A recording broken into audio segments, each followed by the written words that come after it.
I think that's the biggest problem that I see, is that people are not willing to just enjoy each other's strengths. You know, we each complement each other in a different way. It's not about, oh, we want women to take over. Of course not. No. You know, it really is just about having respect for the fact that if you have the leadership ability, it doesn't really matter if you have ovaries or not. Who cares about any of that? You know, you should be the person doing the job. I've often said, when we were having the presidential elections in 2008, I don't care if you have orange skin with green eyeballs and a tree branch sticking out of your head. Are you the best person to do the job? Exactly. That's it doesn't matter if you're a woman or a man. Of course. Well, you know, I understand that you just interviewed Josefina Vasquez Mota, who was the first woman in a major party to run for the presidency of Mexico. Well, that was the fourth woman to run for a presidency in Mexican history, but that was the first one who went all the way to that point.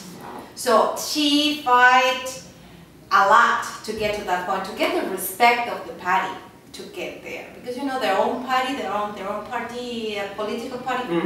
They don't at the beginning. They say, nah, she's a woman. She's a one of them. They vote for her, and she was no, that was a huge achievement. Well, just like Hillary Clinton. I mean, there were other women. The first woman who ran for president was Victoria Woodhull back in 1872, before women even had the right to vote in this country. But this was the first time that a woman had this, well, she didn't have the support of her party, but she was running as a major party candidate and won almost 18 million votes. This is more than any candidate in primary history. And yet, likewise, she was declared the loser. So I just read something I thought was fascinating.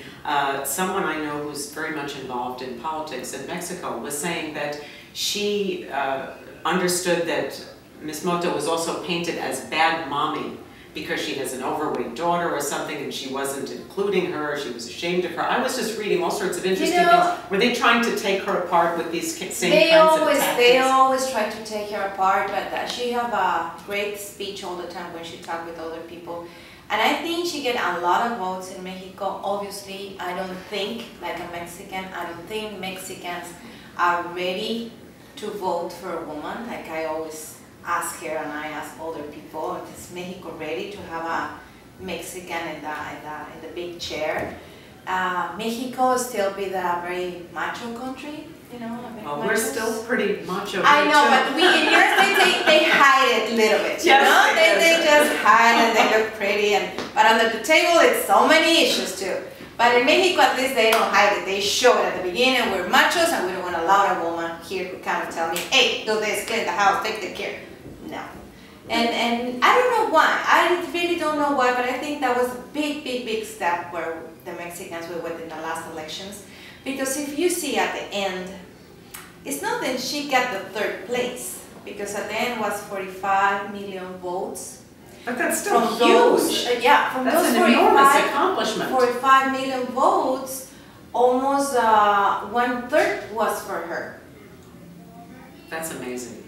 That was amazing. That was amazing. And I think it's a big step to go for. No, I think it is huge, and I'm wondering, what do you think is the way to combat that kind of sexism? Is it just to keep pounding at the door? Is it just going to be over time? Do you think there's ever going to be a day? Yeah, I think it will be, but you know which day will be? When the men get educated in their houses. When the woman start educated the son, then hey, you're the man because you have blue jeans, not because something else, you know? And the same right, you have to cook, you have to take care of the kids, then what she have to do. So when the mother start teaching the son, and he have to respect the woman and give them the woman's place in their life, he will start thinking different, and then he will go to school, to high school, to college, to politics maybe, and he will see the woman with another eyes and give the woman another chance to say, hey, women are smart.